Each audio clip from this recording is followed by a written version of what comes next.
have not really had a defined approach to dealing with Venezuela, with Chavez or Maduro. Support for democracy is critical. Support for the opposition, sanctioning the individuals at the top of the hierarchy in Venezuela is critical. All those things have been done and are being done and are being tried. What the Trump administration has done differently, they've declared drug cartels now as international terrorist organizations and said that Nicolas Maduro is the head of an international terrorist organization. And by doing that, it provides the United States with different authorities, particularly on the military side, to be able to go after narco traffickers. And that's what has brought the U.S. Navy into the region, or more aggressively into the region, and certainly building up right now in Puerto Rico and elsewhere. The question on the minds of many people, and I think it's a legitimate question, is are these assets really for narco trafficking? Right. Or are they there for some bigger mission? I have no problems going after narco traffickers at all. I mean, these are bad folks. We have legal authorities and Coast Guard assets and folks like that to be able to do that. I think the question is, what's a mission, a legitimate and appropriate mission for military assets in the region?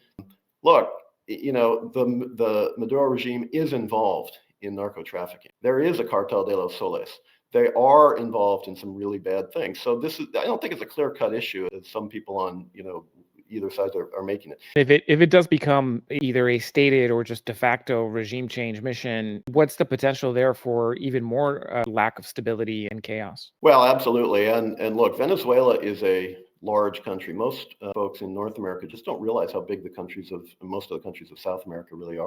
The example of Panama in 1989 frequently comes up. Panama is a country literally 1/10 the size of Venezuela, a country that the U.S. military had active bases in, that we had been involved with for 100 years. We knew the country intimately. And the example is different. I mean, Venezuela is much larger. Much of the country is not governed right now by the de facto regime. It's lawless, right? There are Colombian guerrillas, FARC, ELN guerrillas running around. There are certainly drug traffickers. There are illegal miners. There are whole communities that the government really has no writ over.